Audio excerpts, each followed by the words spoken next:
Проект буенча бу иш катлы үз иченә ЗАГС бүлеген алучы сәүдә административ үзәк булачак. Февраль башыннан биредә перспектива җәмгыятенең 2 бригадасы эшли. Ташчылар бинаның беренче катын төзеп бетереп килә. В количестве 10 человек, каменщиков.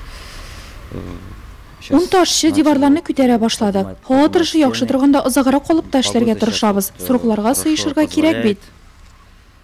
Объектның проекты Казан шәһәрендә ясалган. Ул мөһим социаль рольне үтәүдән тыш шәһәр архитектурасына ям истәп торачак дип ышандыра төзүчеләр. 2-3 катларда сәүдә рәтләре һәм яшьләр ялы өчен каралган зоналар булыр дип көтелә. Шулай да төзелеш барышында үзгәрешләр кертелүе дә юк түгел. Нурлатлылар, айруча яшь парлар бик кеткән ЗАГС бүлеге бинаның 1300 квадрат метр биләүче беренче катында урнашачак. Шулай ук биредә ресторан барда булачак.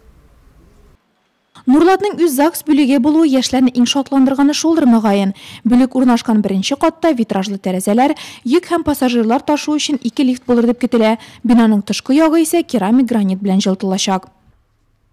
Мына без инде моннан узып йөрибез, бик матур була инде ЗАГС бүлеге строительләр инде яшьләргә бик яхшы урын була инде үзе. Бик яхшы була.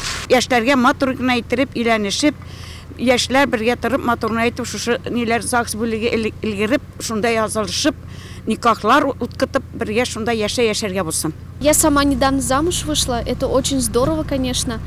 Мин үзем күптән түгел генә кияүгә чыктым. Кызганыч, яңа ЗАГС бинасына эләгә алмадым. Шулай да яшьләр өчен бик кирәк, алар шатлансыннар.